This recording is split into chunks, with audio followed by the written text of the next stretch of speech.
નમસ્કાર દર્શક મિત્રો, તો લોકસત્તા શોમાં આપનું સ્વાગત છે। બાંગ્લાદેશમાં હિંસક દેખાવ બાદ પૂર્વ વડાપ્રધાન શેખ હસીનાને દેશ છોડવો પડ્યો હતો। હાલમાં તે ભારતમાં છે। બાંગ્લાદેશની સત્તા નોબેલ પુરસ્કાર વિજેતા મોહમ્મદ યુનુસની આગેવાની હેઠળની વચગાળાની સરકારને સોંપવામાં આવી છે। બાંગ્લાદેશથી 1000થી વધુ લોકો પશ્ચિમ બંગાળની જલપાઈગુડી બોર્ડર પહોંચ્યા હતા। તે લોકો સરહદ પાર કરીને ભારતમાં પ્રવેશવા માંગતા હતા, પરંતુ બોર્ડર સિક્યુરિટી ફોર્સે તેમને સતકુરા બોર્ડર પર રોક્યા હતા। આ ઘટના જલપાઈગુડી જિલ્લાના દક્ષિણ બેરુબારી પંચાયતમાં બની હતી। મળતી માહિતી અનુસાર મોટાભાગના લોકો બાંગ્લાદેશી હિન્દુ હતા, જેઓ લઘુમતીઓ વિરુદ્ધ હિંસાનો આરોપ લગાવ્યા બાદ ભારતમાં પ્રવેશ મેળવવા આવ્યા હતા।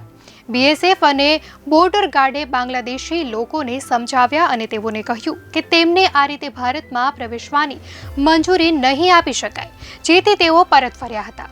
બીએસએફે ત્યાં કામચલાઉ ઘેરાબંધી કરી છે।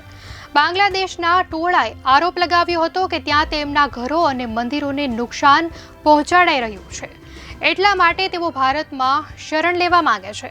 બાંગ્લાદેશની એક હિન્દુ મહિલાએ જણાવ્યું કે તે અને તેના પરિવારનો કોઈ સભ્ય છેલ્લા 1 અઠવાડિયાથી ઘરની બહાર નથી નીકળી શક્યો। તેના ઘરમાં રાશનની કોઈ વસ્તુ નથી। મહિલાએ કહ્યું કે તે બાફેલા ભાત મીઠું નાખીને ખાય છે, જેથી તેઓને ભૂખ ન લાગે। ભય એ હદે ફેલાયો છે કે રાત્રે ચોકીદારી રાખવી પડે હતી। તેણે કહ્યું કે પહેલા ફક્ત પુરુષો જ જાગીને ચોકી કરતા હતા, પરંતુ હવે મહિલાઓ પણ ચોકી કરી રહી છે।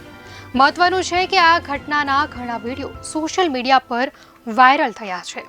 તો દર્શક મિત્રો, આ ઘટનાને લઈને આપનું શું કહેવું છે, ચોક્કસથી જણાવશો।